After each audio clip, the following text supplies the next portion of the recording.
This is Talking Drupal, a weekly chat about web design and development from a group of people with one thing in common. We love Drupal. This is episode 335, LocalGov Drupal. Welcome to Talking Drupal. Today we're talking with LocalGov Drupal, Mark, Finn, and Will. Mark is the Director of Development at Enertech, one of Europe's leading Drupal agencies. He's a Drupal core maintainer for the Out-of-the-Box and Umami initiative and the front-end lead for LocalGov Drupal distribution. He spends his spare time running around rural Ireland. Welcome to the show, Mark. Thank you. Also joining us is Finn. He's a technical director and Drupal developer and delivery manager at Agile Collective, a worker-owned company based in Oxford, UK, with people in Oxford, Manchester, Scotland, and Italy. He's a Drupal and open source evangelist with a passion for sailing, mountain biking, and sourdough bread. Welcome to the show. Nice to be here. Thanks for having us. And Will is also joining us. He's a product manager and the product lead for LocalGov Drupal. So he's to blame for this show. Thank you for proposing the topic, and thank you for joining us. Nice to see you all. Also joining us for the last week is Abby, the web chief of the Bureau of Alcohol, Tobacco, Firearms, and Explosives, ATF, and Drupal GovCon organizer and virtual logistics lead. Welcome to the show, Abby. Not ready to leave. It's always sad when yeah. We let people, we let Steven come back, so we'll definitely let you. Yeah. If you let Steven back, let anybody back, right? Yeah. And also joining us as usual, John Picozzi. Welcome to the show. Here I am. Thanks for having me. And I'm Nick Laughlin, as usual. We have a brief announcement from Mike and Nello. We have Aaron Winborn nomination. So people familiar with the Drupal community working group, they provide an award to outstanding community members every year, and nominations are open now. Hey now, this is Mike Anello from the Drupal Community Working Group. I've been a longtime member of the Drupal community, username Ultimike. You may have heard me on this very podcast in the past, but I'm here to tell you about the 2022 Aaron Winborn Award nominations, which are now open. So we are looking for nominations from the Drupal community for folks who, quote, demonstrate personal integrity, kindness, and above and beyond commitment to the Drupal community. Each year at DrupalCon North America, we are lucky enough to award this to an individual who demonstrates those qualities, and we are looking for the next winner of the Aaron Winborn Award.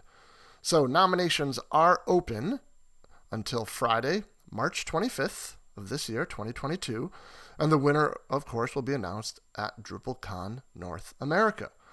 So if you know someone who is worthy of this award or just worthy of being nominated, please let us know. I have a nice short link for you. You can go to bit.ly, so that's a bit.ly link, bit.ly/AWA 2022. AWA for Aaron Winborn Award and the year 2022. Once again, bit.ly, bit.ly/AWA 2022. Look forward to seeing your nominations. And thank you very much, Talking Drupal folks.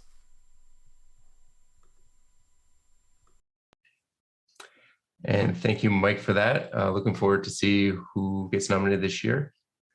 And let's move on to our primary topic. So our primary topic this week is LocalGov in Drupal. So can we start with that? What is LocalGov? I guess maybe I can start. So we're based in the UK, and we're a collaboration of 24 councils, it's kind of basically unheard of, that many councils getting together and not wanting to kill each other, actually doing something positive. And we're basically pooling our resources and trying to understand what citizen business needs are, and we're working together to satisfy those needs and share code and best practice. And it's been brilliant and also quite surprising that we've been able to do this. So yeah. but Finn, you can talk more from the technical side. Sure. So from a Drupal perspective, LocalGov Drupal is a distribution, a Drupal distribution, which is an installation profile with a number of optional modules built for councils in the UK primarily, and to meet the end user needs of citizens in the UK who need to find information from their councils. So that's the Drupal perspective, but it's very much more than just the distribution. It is this collaboration that Will mentions as well. So real quick, for those outside the UK, what is a council? How many of them are there total? And how do you help them? So a council is, I guess, like a city government or a town government. Although they're kind of different levels, and I won't bore you with the kind of different levels that exist. There's around I can never remember the exact number, 350 something. And some cities, like Brighton is my nearest city, or Birmingham or whatever, they have a council that just runs that place. So it's very similar, I think, to what you have. I don't know why they're called councils though. Who knows? And they're basically they're a public body in the way that you understand them. So they deliver services to that locality. So everything from refuse collection to adult social care to driving licenses and blue badge permits and other things. So they're elected and in the same way as your government are. Right. So yeah, councils. Who knew? So they're fairly local. They're not they're not federal or state level. It's like town. It seems like town council, right? Yeah. You go to City Hall. You go to City Hall to get like a marriage certificate or complain about your trash not getting picked up on time or something like that. I mean, that's exactly it. That's the big one. The bins. Everyone just wants to know when their bins are going to get. Drupal helping with trash collection all over the world. That's going to be the slogan for DrupalCon this year. It's interesting actually when you ask for people outside of the UK, because I'm Irish and I don't live in the UK, and so I'm working. I've actually find it very interesting working on council websites for another country. But just this week we got our first Irish council to sign up, they haven't they haven't decided to implement it yet, but they've decided to more than likely and give it a really good look at it and hopefully use that across other councils in Ireland, which I think is testament to the way we've built LocalGov Drupal, that it scales across countries, not just across the UK itself. Right.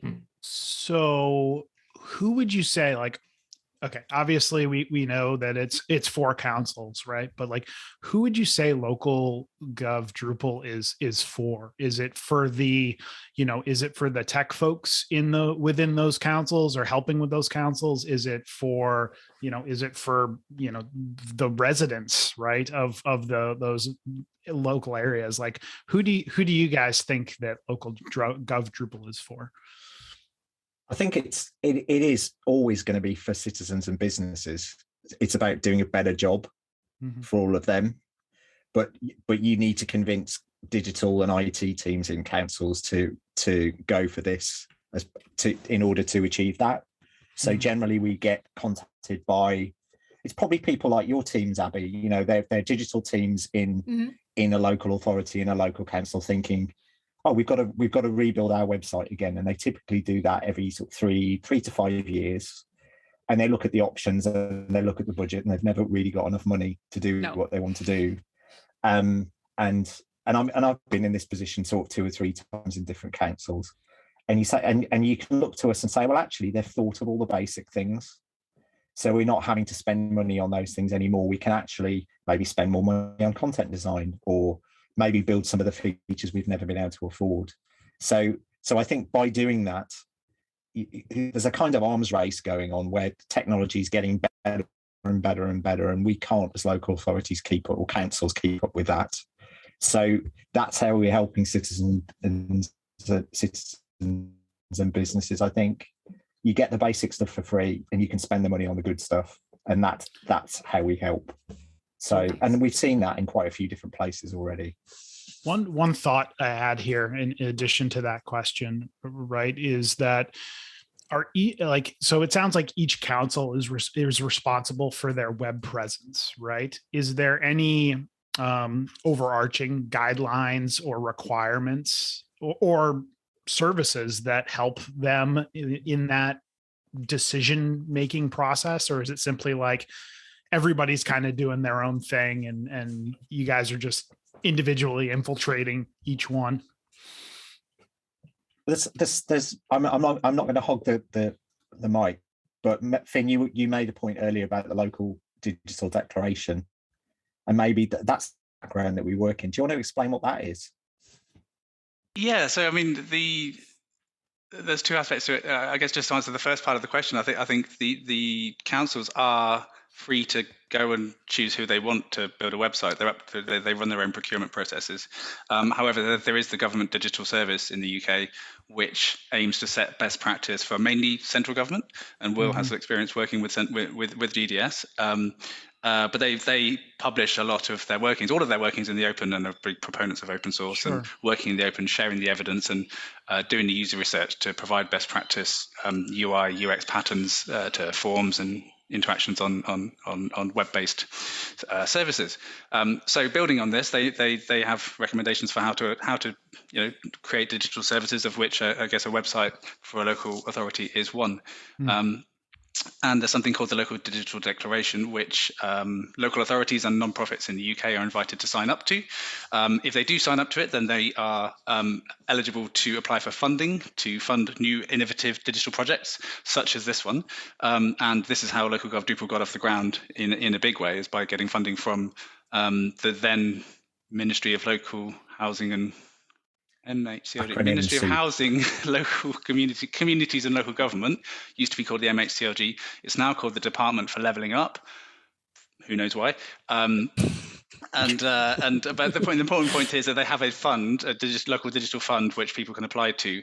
And as part of that fund, it is an agreement to work in the ways that the GDS have outlined. So working in the open, sharing using and creating open source software wherever possible, sharing your evidence with everybody else, and looking for opportunities to collaborate so that we don't reinvent wheels and end up spending money on the same thing, 400 times across the country.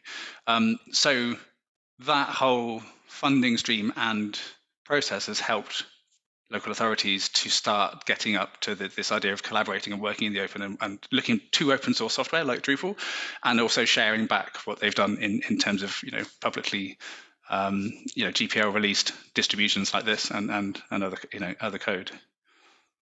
I think they're not mandated. Councils aren't mandated to. Sorry, I was just going to say on the end of Finn's point, they're not mandated to do any of this, but the culture is very clear, and is pretty much started with GDS in the UK, so it's 10 years old. In that we do these things in a particular way. We use user research and content design. That we try and work in the open. It's all the things the good things that Finn was talking about. So if you're a local authority who doesn't want to do that, then well why would you? So there's this kind of sort of feeling in the air that you should, which is good, and not everybody does it, but a lot more people are. And I interrupted you. Sorry, Mark. No, I was going to say something similar, but more along the lines of we're actually probably building a better product than we would if any individual council was building their website themselves, because we know the budgets councils have for websites, and it's X amount of money. We also know we've raised maybe 5, 6, 7 times that amount to build LocalGov Drupal. So if you give me a budget to build a council website and I've got 4 months or 6 months to build it, or you told me, hey, hi Mark, you got 5 times the budget. Now, if you were really to build a council website, what would you do? And we've built a very solid, strong, kind of scalable solution.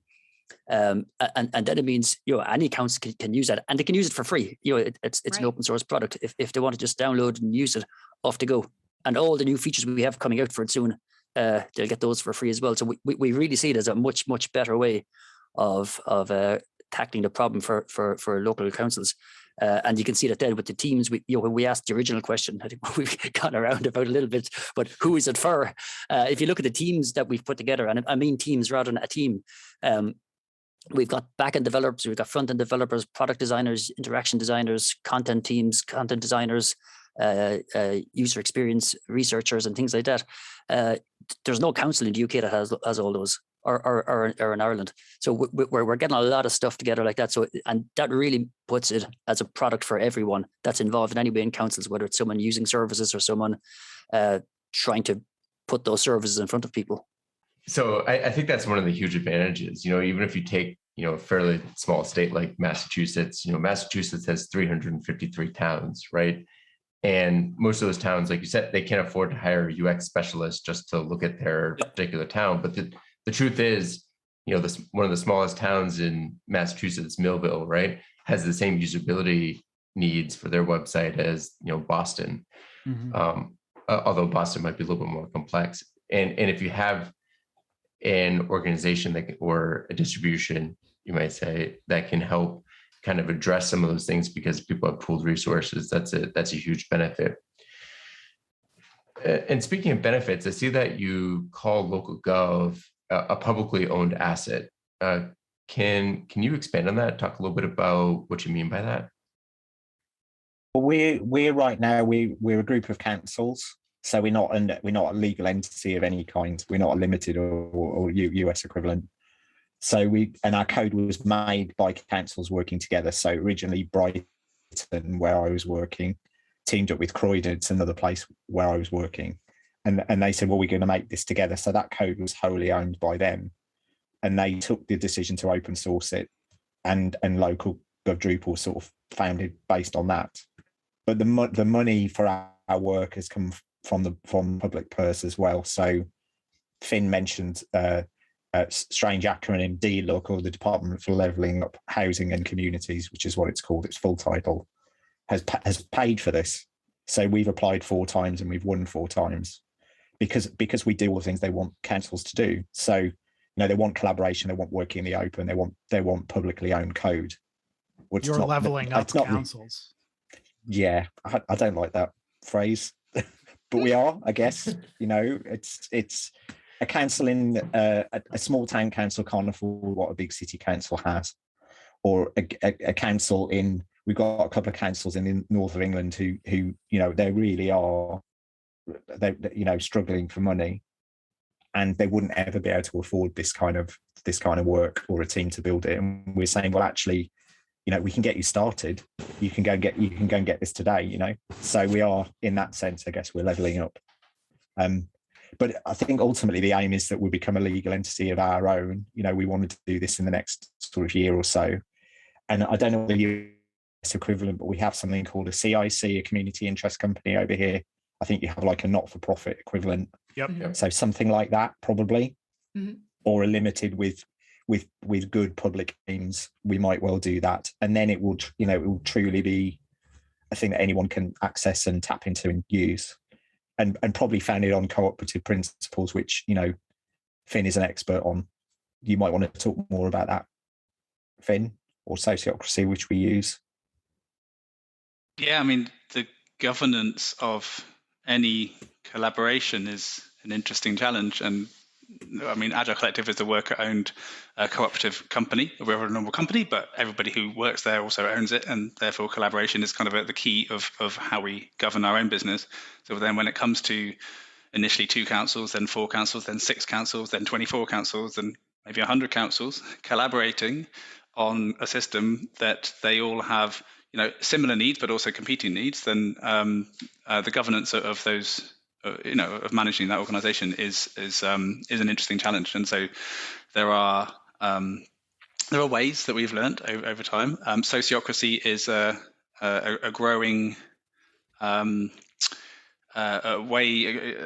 governance structure, set of principles and sort of meeting structures and concepts essentially to govern an organization. We can put some links to sociocracy. Perhaps this podcast is not the place to go into that in great depth right now, but that so that is something that is really important, I think, going forward in open source communities. And there's a strong correlation between how open source communities work and I think cooperative ventures work, and people collaborating, communicating openly, transparently, and with empathy and good communication, essentially, which we're trying to bring to this project, and I guess is part of the success of how we've managed to get so far already. But before we move on to the next question, I'm actually curious, when did LocalGov start? How long has it been around? I'm hopeless with dates. 2 years ago. Oh, Right, wow. 2 years ago. So 2 years you've gone from no councils to 24 councils. That is really impressive. Yeah, I first came upon it at DrupalCon in Europe. And that was in 2019, was it 2020? It's hard to remember what year we're in at the moment. Pre or post-COVID? Was it pre-COVID? It was pre-COVID. Yeah. Just before 2019, COVID, yeah. Right, Yeah. yep. Yeah, and you'll be working, I suppose, Finn, maybe 6 months before that, and then we got involved about 6 months later or so. Mm-hmm. Oh, wow. But yeah, it has grown rapidly from the initial collaboration of Croydon and Brighton, the two councils, to I think sort of 4 main interested councils at that point, and then once we had funding to develop that code base into more of a distribution product, then rapidly other councils came on board, and it's continuing to grow. Which is exciting. We know that there are 65 odd councils on Drupal in the UK already, based on our research of their websites. So that's a nice target audience to try and grow to. And then beyond that, there's the 350, 400 odd councils that Will mentioned. It would be good to sort of grow into that market, I guess, and shake things up a bit, and get more people collaborating and spending money on building software that they're sharing with each other in order to make it better for everyone. I think it's worth saying though that there are some councils this works for, and there's some that it doesn't. So, we are for the most part a building club. We want to build together, and there's scope councils who don't build very much to join and be led by the ones that build more. But I think if you don't want to build at all, it's probably not something that you wouldn't join the club if you can't build. But there are good SaaS products out there that do similar things to us. We thought about us offering LocalGov Drupal as a SaaS, and it's something we're planning to do ourselves. But I think there are opportunities for others to do that, and there will be councils who take that up. It makes total sense for them. They just, the product does what they want it to do. They can come and buy it in a structured way with SLAs against it. So great. We want to see its use in that way too, but it's not what we're currently doing. We like building.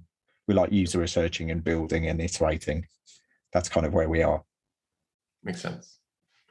So let's talk a little bit. Well, you actually mentioned councils that have varying budgets for these sorts of things. And then Will, I think you talked about, features being added and kind of getting the benefit of everybody else's learnings, whatnot. Obviously those are all like cost reduction approaches to this, right? So like if by bringing this in and using this, I am able to get a whole slew of features that I don't necessarily have to pay for. That's obviously going to let my budget go further.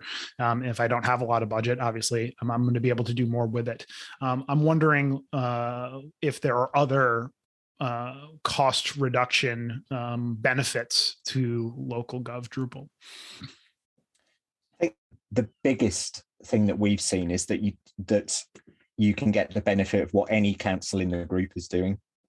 So a good example is Essex, one of our councils, and they're doing a lot of work with. We have directories like faceted search type directories in our product, and that's great, and it does quite a lot.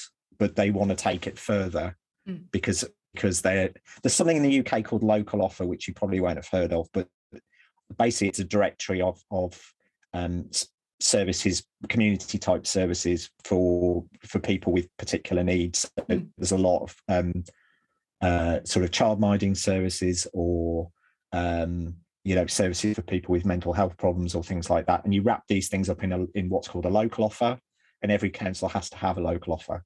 So that's 300 websites, right? So we need to be able to provide that, and Essex is going to do that work for everybody.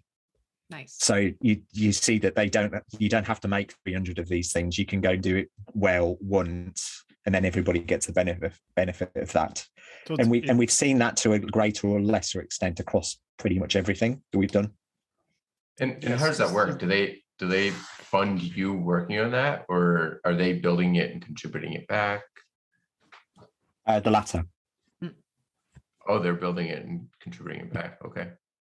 It depends though on the feature really. Just some things we get funded, we build, some things council builds and they fund back. Sure. And I think then each project you work on, you'll probably find something that hasn't been built yet. Like say if this Irish council comes on board now and works with us, in Ireland all council sites must be multilingual because we need Irish and English. Right. In LocalGov Drupal we got no multilingual yet because all English councils officially just need English. So we'll work with them and we'll turn on all the multilingual suite and then we'll contribute that back. And then Nice. every council in the UK will have it, and which will probably mean that some councils from Wales and Scotland might join because they'll need multilingual in their Right. council sites. And for listeners, that's UK English, not US English, just in case there was a question. English. English. Yeah. Yes. So it's essentially like I don't know, collective bargaining, right? Like you're able to basically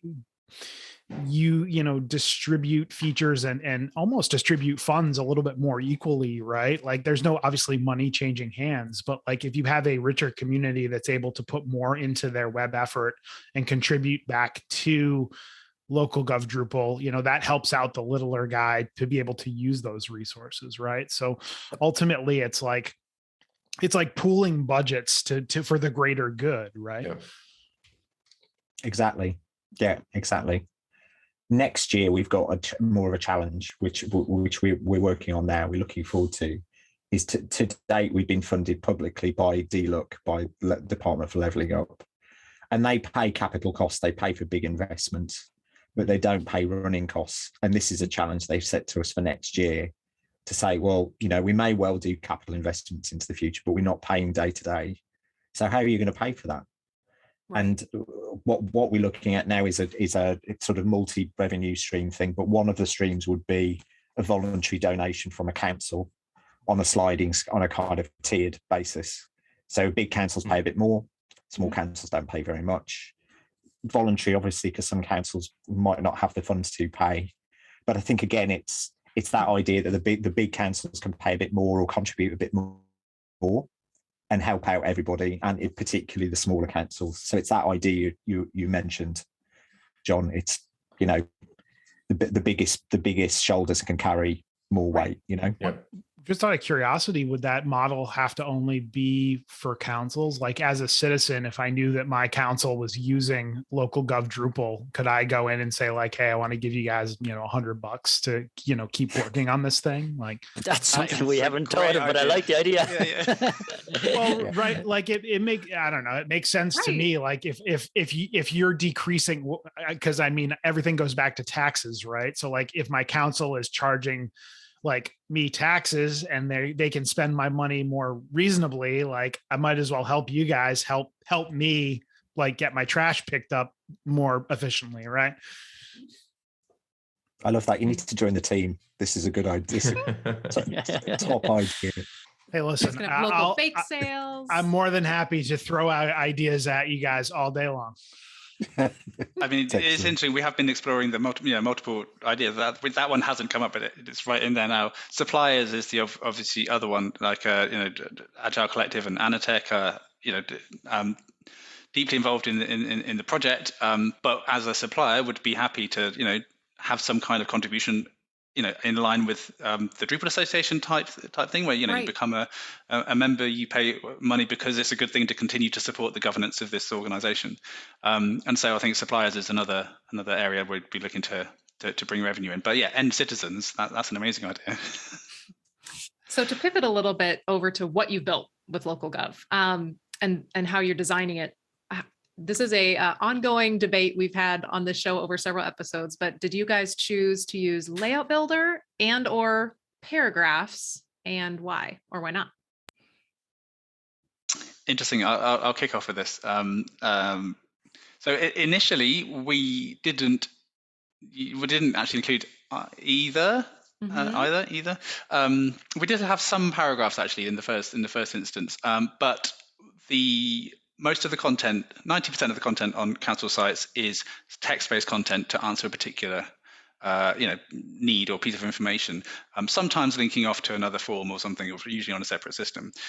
So 9 times out of 10, we don't really need images. We don't really need any kind of like fancy layout. We just need to give the citizen some information. And so the initial design of the information architecture and typography, and it was very much following the government digital services best practices in that. So not really much need for layout builder. Maybe some need for some paragraphs, particularly for some reusable paragraphs. So if there's a contact block, then that could be reused. So that was kind of where we started, and then rapidly the need for more sort of visually stimulating, more sort of fancy layouts, campaigns. There was a sort of content type and a structure around campaigns that had emerged from the Brighton and Hove and Croydon. And that's where we brought in, considered Layout Builder at the time, and ended up going with layout paragraphs, which I think you've discussed in a previous episode. No, it's coming up. Oh, it's coming up. We have a whole one. It's been mentioned, but we're going to dive into it. Yes. Fantastic. Well, I'll be sure to tune in for that one. But yeah, layout paragraphs is a sort of halfway house between using the layout builder layouts and paragraphs. So you're generally editing within an edit form, but a content editor can decide to have different layouts, structural layouts, columns to place paragraphs of content within the page. So crucially for LocalGov Drupal, this is sort of segmented into a sort of idea called subsites. So most of the content of the site is kind of service pages, sort of standard pages essentially, generally quite plain, quite vanilla. But if you need something with some more images and some more control over layout, you create subsites which have their own little navigation structure within the main site. And they have sort of banner images and hero images and different layout options. So yeah, layout builder initially. However, there has been some conversation around why shouldn't we use layout builder and all the good things there, which I'm sure Mark might like to comment on. No, no, we'll have an argument. I'll leave it alone for now. No, I would like to use layout builder. I think in terms of how well it's the test suite written around it, because it's part of Drupal core and things like that. But paragraphs, I mean, everyone knows it very well, and it's very easy to use and it's very well supported. So we're pretty happy with how that works at the moment. And think about who's using it as well. So a content designer is doing page layouts and content work every day. They don't need the amount of power necessarily that Layout Builder provides. Mm-hmm. And if they have it, they might actually start going off piece, and that's not necessarily a good idea. Right. So it's here are the tram lines, work within the things that we've set, and you can do amazing work with this. And this is what our council has kind of signed up for. We don't want you to go off and create something completely different. So it worked in this context. It kind of works for us. Yeah, I imagine when you're working in something like a distribution like this, right? Layout Builder can add a level of complexity and a level of customization that makes kind of like updating and backward compatibility possibly a nightmare. So we're not trying to build Wix, so we're not trying to build a whole new, that you build your whole website with this and it can look any way you want it to. Yeah. So it's very template driven system. There's the government design system in the UK. We don't use their CSS and JavaScript, but we're heavily leaning on their design patterns.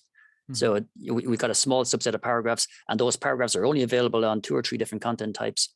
And within those, there's pretty much defined. And I know there's going to be a question later. I don't know if I'm supposed to say. I know there's a question coming up later on about how do we stop all the sites looking the same. But we'll get to that later on. But it is heavily template driven with a specific design pattern in mind. Yeah, we're pretty open about the fact that we have prescribed questions. We're not as hard hitting as some news outlets maybe. So you kind of, I think, already answered our next question, but I'm going to ask it anyway because I may be surprised. Does the LocalGov Drupal support a headless or decoupled front end if a council wanted to go that route? Finn, do you want to go again, or do you want me to start? I'll just kick off. I mean, out of the box, it doesn't have it JSON API enabled, but we have worked with at least one council who sort of have several microsites sitting off on a headless approach with LocalGov Drupal as the core installation, using domain access to serve up content via JSON API to static site generators to build out those static sites. Absolutely, that is a model that could work. And it could also be used for other things other than that. So that is something that that there's some work in that area already done. I think Mark, you've done some work on that as well. I did, yeah. Actually, as part of when I was rewriting the base team for it there last year, and as part of kind of the coding in the open and sharing knowledge, I put a lot of what I was doing as kind of live Twitch videos and put them on YouTube and that. Awesome. So there is a video there somewhere on YouTube of how to create a decoupled LocalGov Drupal site using Gatsby. I like your T-shirt, John. Oh, see, I put this on this morning and was like, everybody's going to think I'm just wearing a black T-shirt, but no, this is in fact a Gatsby T-shirt. I appreciate you for calling it out. I have the purple version. I had choices and I went with this one. So that's awesome. Very cool. So it might be worth mentioning that the coming year, the focus is on microsites. Which are considered sort of satellite sites separate from the main sort of council website, and that's where potentially a headless decoupled front end approach might be attractive. Not wanting to say whether we would definitely be going one route or the other, or maybe a hybrid approach, right. Because there's been a lot of great work led by Mark on the front end. Sort of base theme within the Drupal theming system of making that super easy to customize and go and to a council's own end. But similarly, could we do something similar with Gatsby or Gridsome or pick a front end static site generator of your choice? That's the biggest issue, I suppose, Finn, is trying to pick which right. if we're going to support which one rather than something more generic. So Yeah, so you reminded me actually just back to kind of a previous question around the layout paragraphs and like keeping that to the subsites as well. It's worth noting that LocalGov Drupal as a distribution is meant as a starting point, and people will diverge from that starting point, and not necessarily expecting people to keep it exactly as is and receive updates that assume the configuration is going to be exactly as it was when it was installed.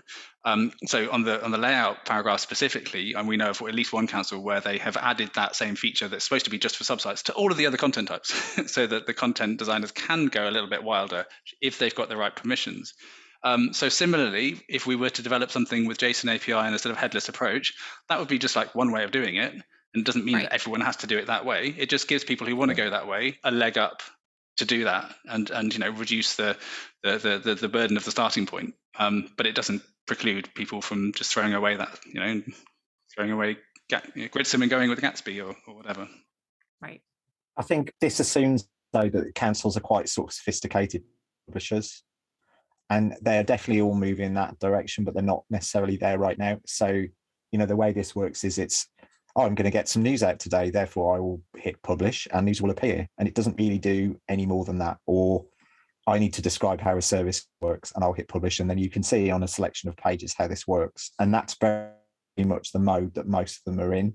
They're not necessarily publishing to multiple platforms or across multiple devices or doing that kind of thing. But I think we'll start to see it.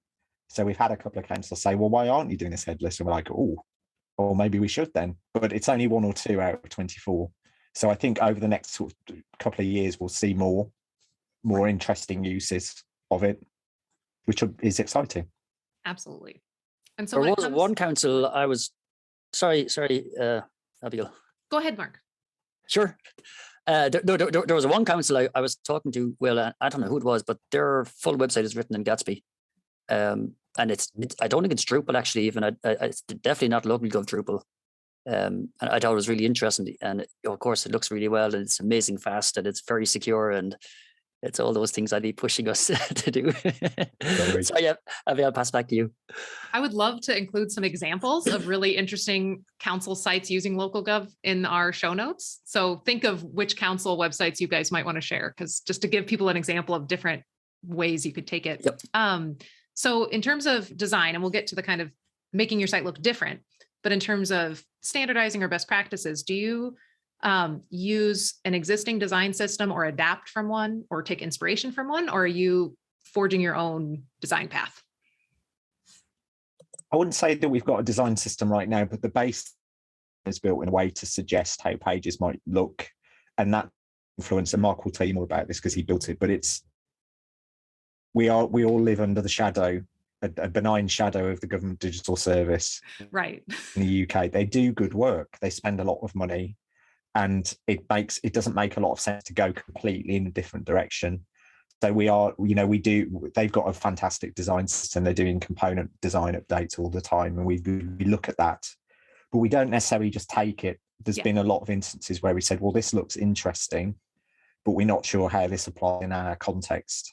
Yeah. So they've got a pattern called Step by Step, which you might have seen. It's for a journey where you could start. You're actually supposed to take a journey in a kind of prescribed sequence. And we said, well, that's interesting. How might we use it? Let's mock something up with some of our content and see if it performs. And it did, although it needed slight differences. Right. So it's nice to have places to start that if they didn't exist, we wouldn't necessarily have. So we kind of do it in that way more than prescribe to the councils what they should do. Nice. So Mark, I'm interested, using a design system like that and building a platform for hopefully a growing number of councils. I'm curious how you solve that problem that we kind of brought up earlier. How do you prevent every single site from looking the same? Do you want to have your first statement? Yeah. Well, I mean, why shouldn't they look the same? Is the first sort of response to that. Slightly cheekily, but in the UK, councils largely provide the same services, and as a citizen, I might move from one place to another. Why shouldn't I expect a consistent experience when I go to pay my council tax or go to find out when my bin is going to be collected? So why shouldn't they largely look the same and actually be very consistent? The flip side of that is councils do want to have their own brand, sort of trust, the colours and logo. So, but maybe there's a balance in there that it looks mostly the same, and that should be that's maybe a good idea from a user experience perspective.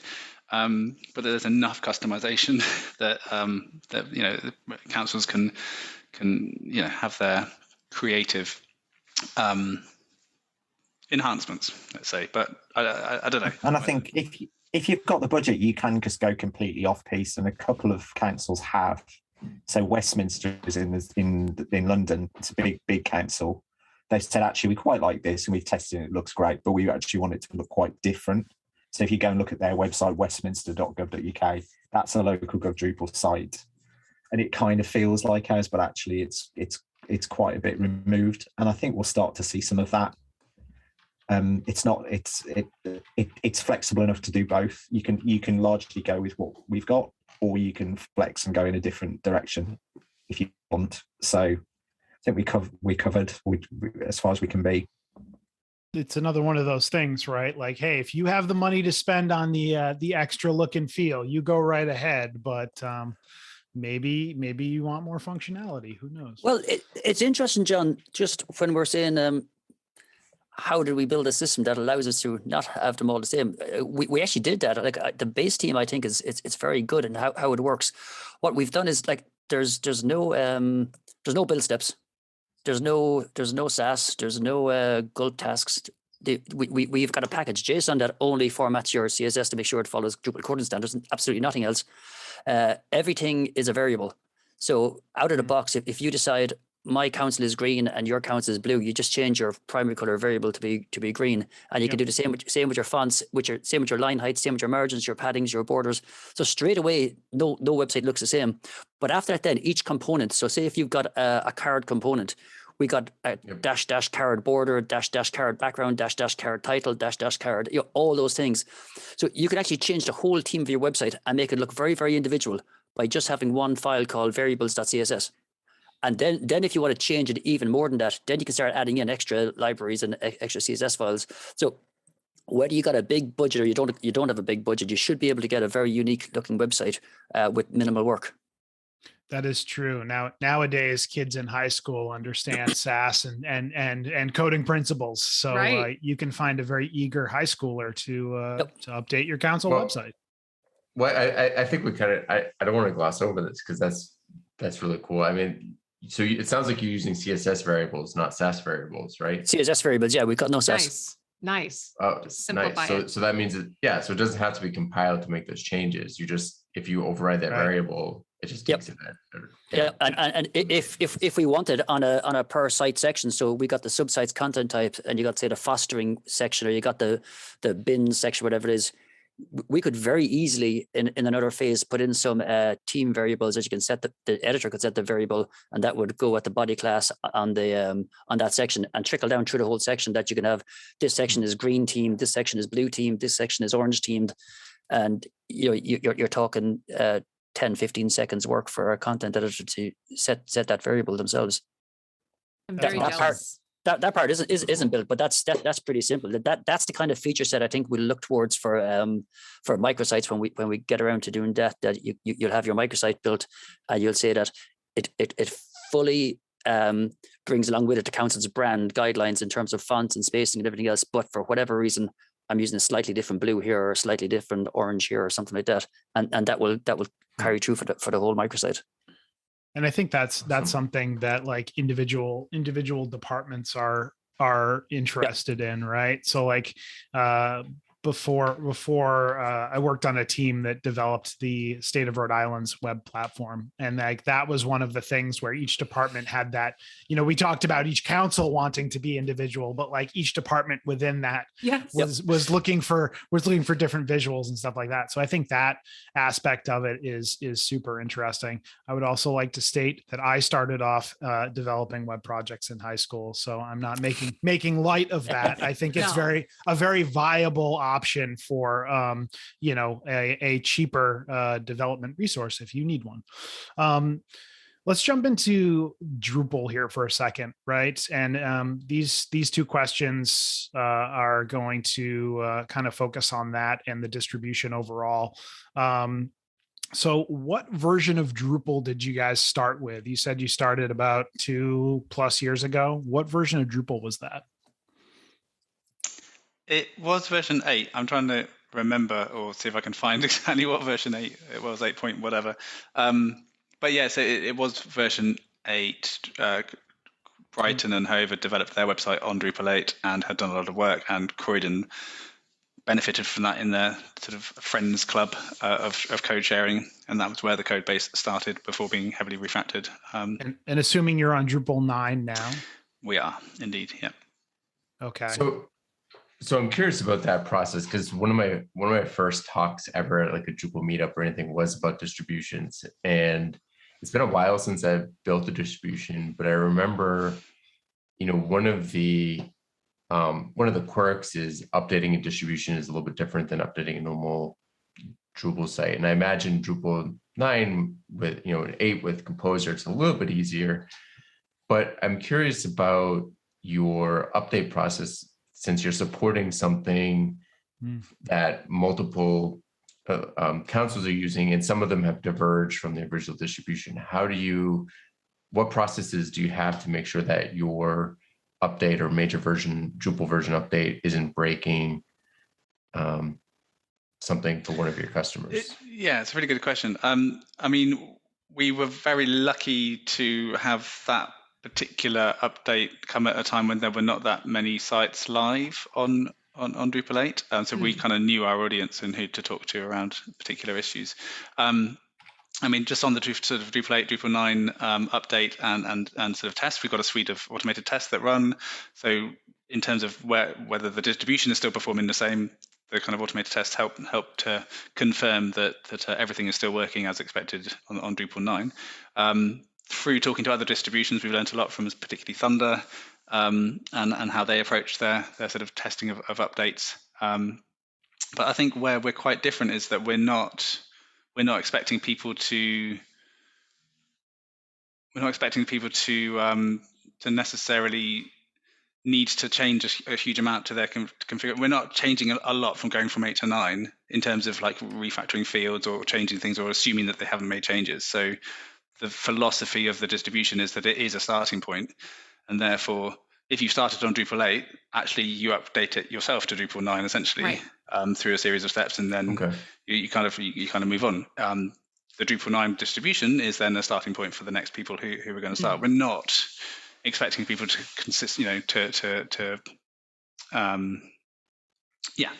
to remain static on their configuration, and therefore apply a bunch of updates to their configuration, because that's how we're expecting it to be, if that makes sense. Yeah. There's a pretty defined feature set though as well, Finn, in that, you got a service page. Well, these are the things you might want on the service page, but we're not adding new features in terms of extra taxonomies and a date field and things like that, willy-nilly into different content types.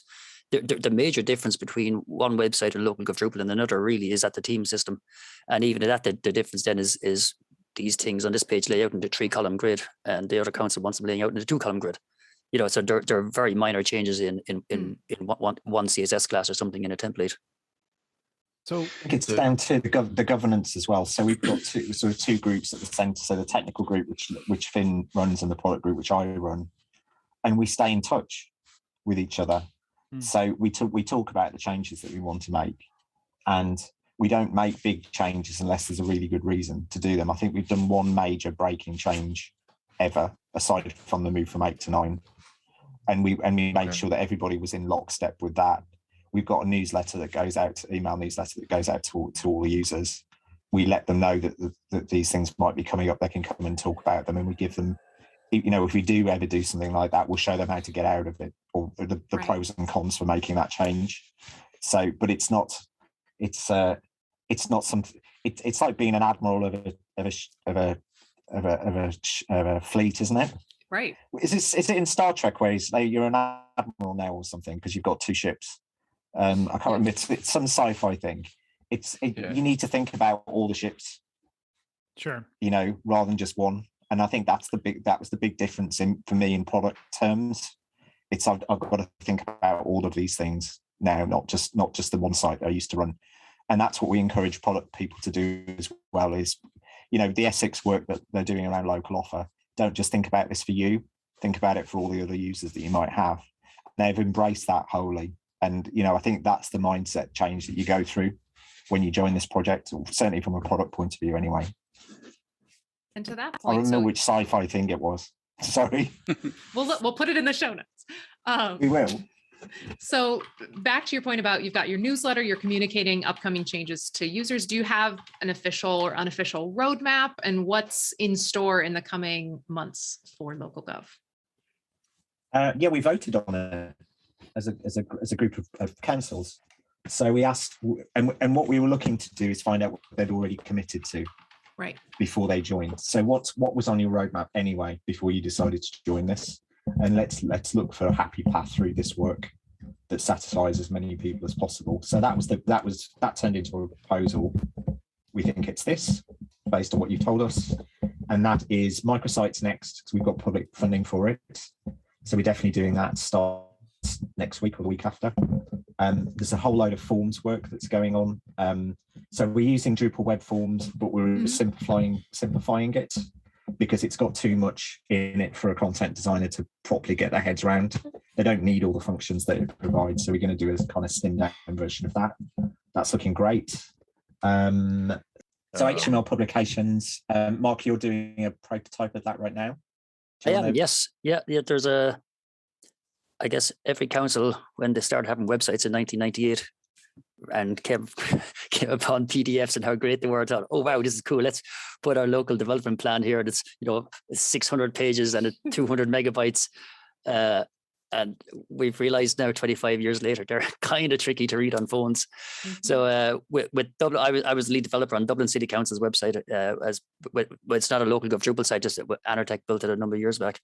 And one of the features they needed was this HTML publications system, that we can get all these big, huge PDFs and put them into the web and have them categorized with chapters and verses and things, so you can deep link into them. It was actually quite easy in the end. We just used the book module.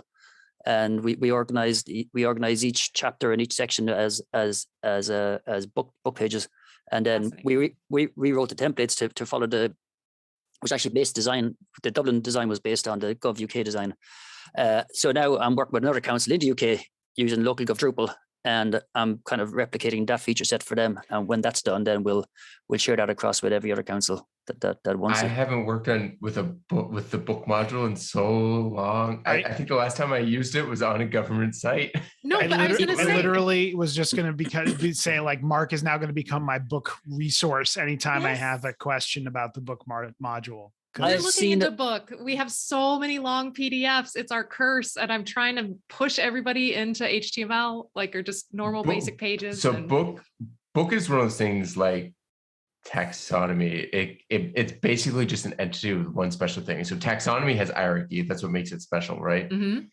And book has the ability, it has that kind of for nodes and building the outline. Like those are the only. Yeah, it actually uses the menu system for its outline. So Yeah. that gives you then active menu classes and things like that. So you can use CSS to see what section within the document you're in. I think book module is a brilliant module, and it gets a lot of bad rep, and it doesn't get much updates.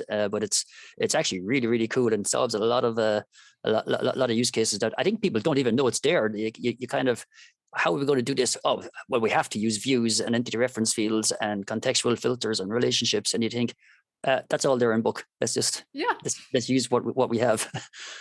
Yeah. And to go back, so are you talking about an automatic process? So I upload a PDF and it automatically does. Oh, no. I was going to say, if you have that, I will pay so much money for that. Pump the brakes. Okay, we got a new product under development now, guys. You have some U.S. government money coming your way if you figure out that problem. So, well, we've got that could be interesting. We should do it. So directories, forms, HTML pubs, but then the councils go and do some of their own stuff as well with our blessing. Mm-hmm. So somebody's using LocalGov Drupal for an intranet. Great. Nice. Yeah. It's got to be done right. And another council loves solar, like with a passion. Mm-hmm. So they went and did a load of solar mods, which look amazing.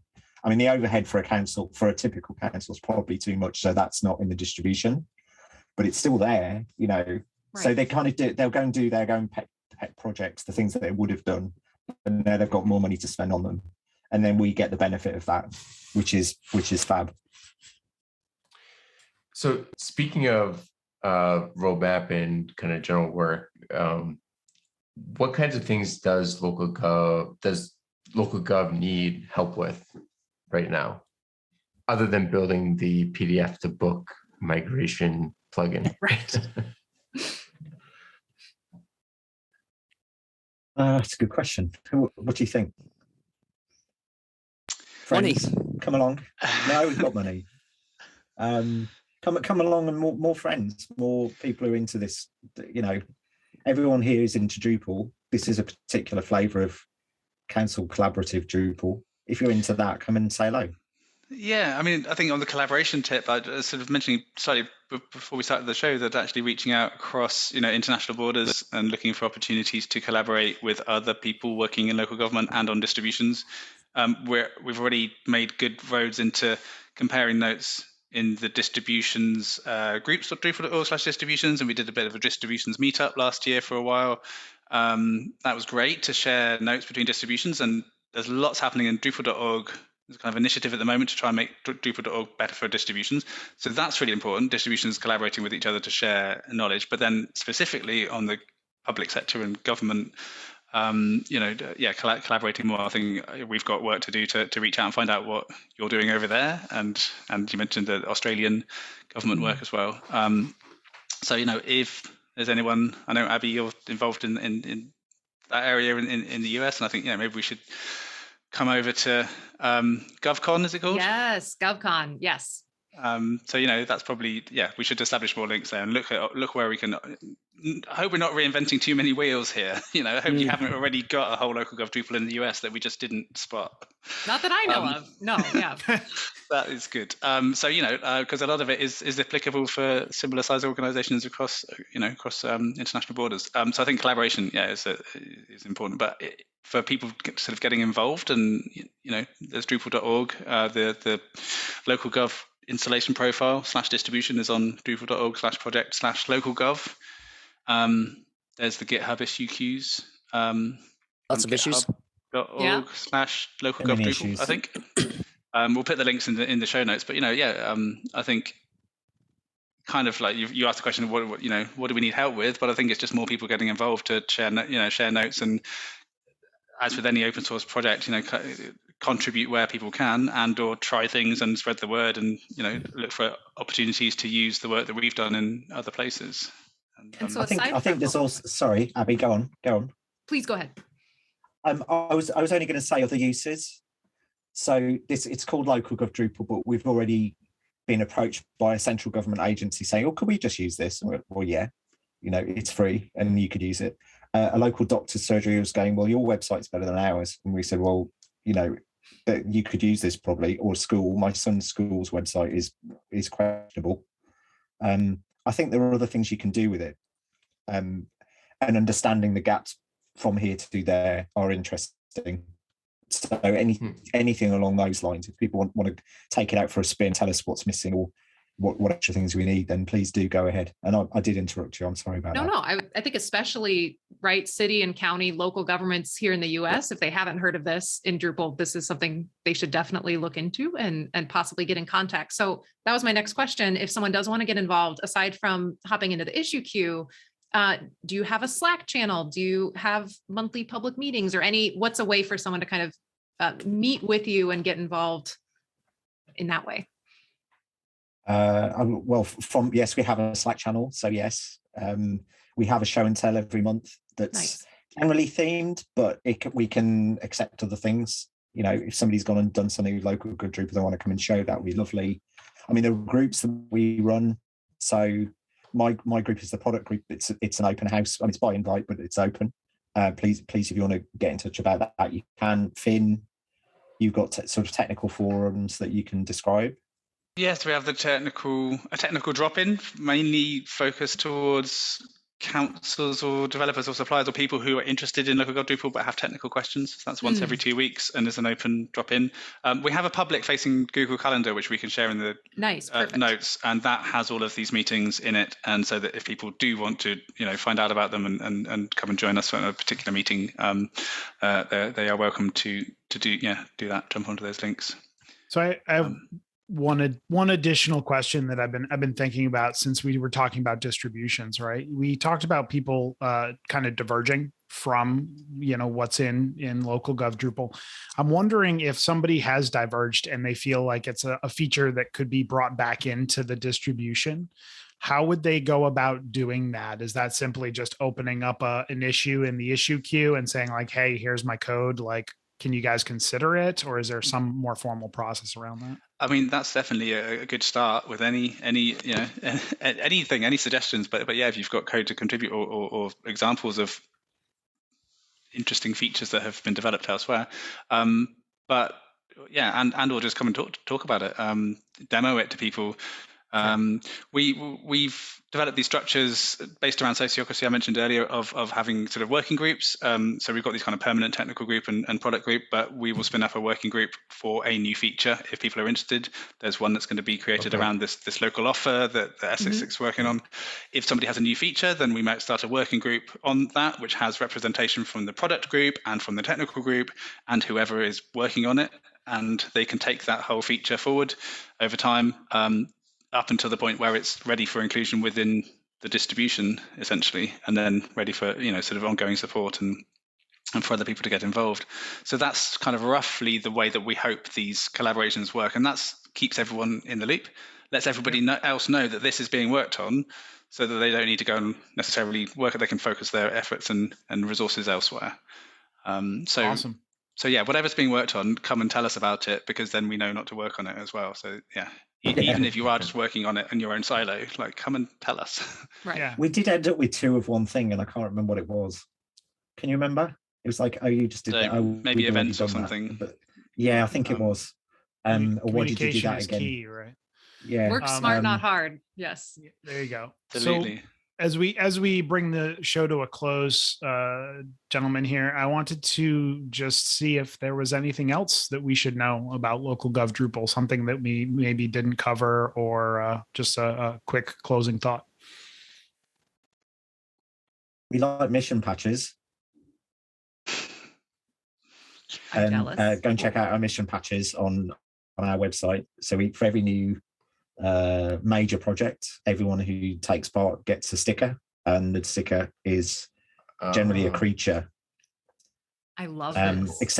Except the first one, which was Finn, and it was the Drupal logo with Finn's hat, which was a good hat, but it needed to be immortalized. It was a bright and then pink. the second one was great. Here we go. I know it's blocking the hat, and then the second one is my cat, and the third one is Andy, the developer's dog, and the fourth one is microsites. We don't know yet. If you've got any ideas for that, so that's one of the things. One thing you may know. Yeah, should know. You need a micro animal. For the microsites feels like an octopus to me, but hey, I'm just or a big, little octopus. Hey, we like octopuses. Yeah, we do. Yeah, cool. Can't think of anything else. Mark, Finn, and Will, thank you for joining us. This has been a great discussion. It's always interesting to see how different people solve similar problems. I mean, I think this might be the most government site experience we've ever had on the podcast between the six of us. We've worked on, U.S., state, local, and federal websites, and you guys are working on councils, and it sounds like you might be working on the equivalent of some federal, I think you called it central government website soon. So thank you for joining us and sharing your expertise. Thank you for having us. It's been really good to talk. Yeah. Pleasure. Look forward to continuing. Yeah, I really enjoyed it. At some point. I hope to welcome you guys over to GovCon at some point. You're going to be sorry you said that, but yes. We'll be there. Yeah. The invasion from across the pond. Yes. And thank you, Abby, for joining us for these last 5 weeks. It's been great. It's been a pleasure having you. It's been so much fun. It's been great. If you have questions or feedback, reach out to Talking Drupal on Twitter with the handle Talking Drupal, or via email at show@talkingdrupal.com. You can connect with our hosts and other listeners on Drupal Slack in the Talking Drupal channel. If you're interested in show news, use upcoming Drupal camps, local meetups, Chad's book corner, and Abby's bi-weekly game review, sign up for our newsletter at talkingdrupal.com/newsletter. And you can promote your local or global Drupal community event on Talking Drupal. You can learn more about this at talkingdrupal.com/camp promo. And thanks so much to our patrons for supporting Talking Drupal. Your support is greatly appreciated. You can learn more about becoming a patron at talkingdrupal.com and clicking the big button that says Become a Patron. And Will, if our listeners had any questions for you, what would be the best way to get in touch? Twitter, probably, LocalGov Drupal, or email hello@localgovdrupal.org, probably. Perfect. And Mark, if our listeners wanted to get in touch with you? Yeah, I'm on Twitter at Mark Conroy, or email mark@anortech.com. And Finn, if our listeners wanted to get in touch with you, what's the best way? I'm also on Twitter at Finn Lewis, FINNLEWIS, and Finn, FINN, at agile.coop, COOP. And Abby, how about you? Yes. So if you do want to follow me on Twitter, and be warned, I just retweet like sci-fi and fantasy novels and games. So it's not anything to do with Drupal, but I'm ABOWMANR on Twitter. For Drupal stuff, please find me on Drupal Slack, where I am ABOWMAN. And John, how about you? I am John Picozzi on all the social networks and Drupal.org. And if you want to learn about EPAM, you can go to EPAM.com. And you can find me pretty much everywhere online at Nixvan, NICXVAN. And if you've enjoyed listening, we've enjoyed talking. Thanks, everyone. See you guys next week. Thanks.